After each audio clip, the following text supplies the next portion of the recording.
విచారణ అంతం ముగిసిన తర్వాత కేసీఆర్ గారు బయటకు వచ్చారు. మరి బయటకు వచ్చిన తర్వాత మీరు ఒక్కటి గమనించాలి కదా, పోలీస్ శాఖ వారు అదే సీట్ కమిషన్ ఏర్పాటు జరిగిన తర్వాత ఆ యొక్క విచారణ జరిగిన తర్వాత పోలీసులు బయటకు వచ్చి మీడియా పాయింట్ దగ్గరకు వచ్చి కేసీఆర్ గారు ఇందులో అవినీతి చేశారు, కేసీఆర్ ఇందులో ఏది చేయలేదు, ఏ తప్పుడు కూడా పాల్పడలేదు అనేది రెండు సమాధానాలు అనేది తెలంగాణ రాష్ట్ర ప్రజలకి ఇవ్వాల్సిన అవసరం ఎంతైనా ఉంది. ఈరోజు తెలంగాణ రాష్ట్ర ప్రజలు ప్రతి ఒక్కరికి హక్కు ఉంది. ఈరోజు ఓటేశారు కాబట్టి మాకు ఏదో ఒకటి చెప్పండి, ఇక్కడ గ్యారెంటీలు వస్తారు, పాలన జరగట్లేదు, ఇక్కడ నిరుద్యోగులు ఉద్యోగాలు లేవు, ఇక్కడ చక్కగా చూస్తే ఏ దిక్కున కూడా పరిపాలన జరగకుండా మొత్తం డైవర్షన్ పాలిటిక్స్ జరుగుతుందని చాలామంది రాష్ట్ర ప్రజలు ఎదురుచూస్తూ ఉన్నారు. అయితే మీకు ఒక్కటి తెలవాలి, ఆ విచారణ జరిగిన తర్వాత తెలంగాణ యావత్ తెలంగాణ ప్రజలకు తెలియాల్సింది ఒక్కటే, ఏంటంటే అసలు కథ ఏందో మీకు తెలవాలి, నిజమేందో మీకు తెలవాలి. కాళేశ్వరం కమిషనే కానీ, లేకుంటే ఫోన్ ట్యాపింగ్ వ్యవహారం కానీ, ఈ కార్ రేసే కానీ, విద్యుత్ కొనుగోలులే కానీ, ఎలక్ట్రల్ బాండ్లు తాకట్టు పెట్టే విషయంలోనే కానీ రేవంత్ రెడ్డి వీటిపైన ఎక్కువ చొరవ చూపెట్టి దీనినే పదే పదే విచారణ అనుకుంటూ బీఆర్ఎస్ పార్టీని 2 సంవత్సరాల నుంచి ఏకధాటిగా యుద్ధం చేస్తున్నాడు ఆ పార్టీ మీద.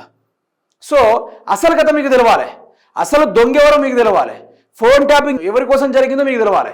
ఒకసారి చూడండి, ఓటుకు నోటు, మిగతాది ఈ ఫోన్ ట్యాపింగ్, ఫార్ములా ఈ రేస్, కాళేశ్వరం ఇష్యూ, విద్యుత్ కొనుగోళ్లు ఒక్కటేనా అనుకుంటూ ఇదొక్కటి బయటపడింది. విచారణ చరిత్ర అందరికీ తెలవాల్సింది ఒక్కటే, అతిపెద్ద కేసు ఏదైనా ఉందా అంటే ఓటుకు నోటు కేసు.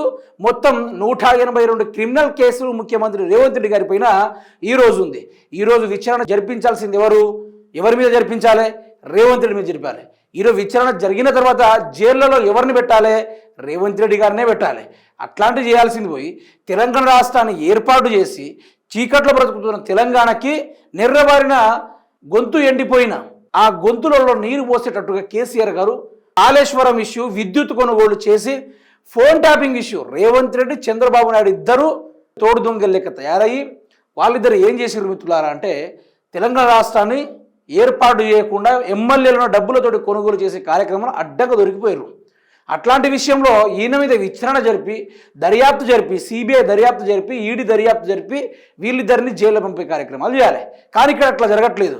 తెలంగాణ తెచ్చిన కేసీఆర్ గారిపైన, నీళ్ళు అందించిన కేసీఆర్ గారిపైన, విద్యుత్తుని చీకటి బ్రతుకుల్లో వెలుగు నింపిన కేసీఆర్ గారిపైన విచారణ జరుగుతుంది. అందుకనే ఓటుకు నోటు ఒకటేనా అనుకుంటూ వ్యవహారము మొదలైంది మిత్రులారా.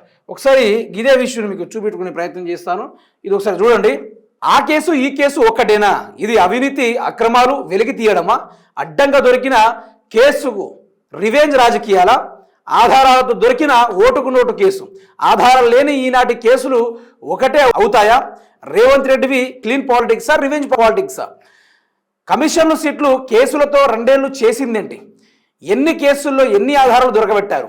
బొగ్గు scam, liquor scam, health scam, Bhubharati scam, future city scam ఇవన్నీ పక్కకు పోయినట్టేనా?